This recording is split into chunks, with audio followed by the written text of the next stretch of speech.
ምን አገባው ቤቱ? ማናጀሩን ጥሪልኝ። አንቺ ደንበኛሽ መጣ። ዛሬማ ላስከፍለው።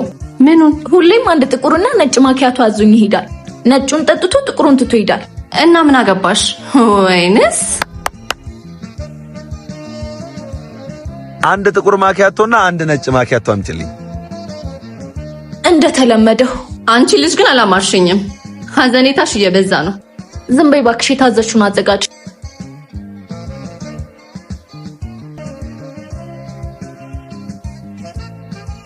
መልካም መጠጥ። ለምን አብረሽው አትጠጭም? አንቺ ትቀልጃለሽ። የቤቱን ህግ እያወቅሽው ሂሳብ እያለሽ ነው። ሂሳብ አምጪልኝ። 60 ብር። ሁለት እኮ ነው የጠጣሁት። ሁለት ነው ግን ሁሌም አንዱን ሳትጠጣ ስለምከፍል ቤቱ አንዱን ችሎልሃል። ምን አገባው ቤቱ? ማናጀሩን ጥሪልኝ። ማናጀሩ ማን ነው? እሺ።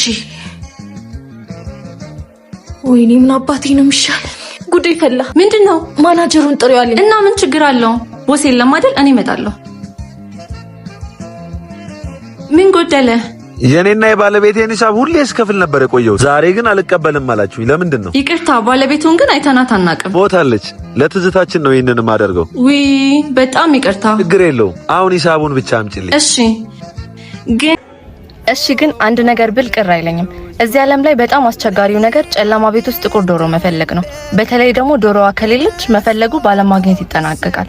ያንተም መባከን በመግደል አይለፍ። ትዝታ እንዳይገልህ ራስህን አድን።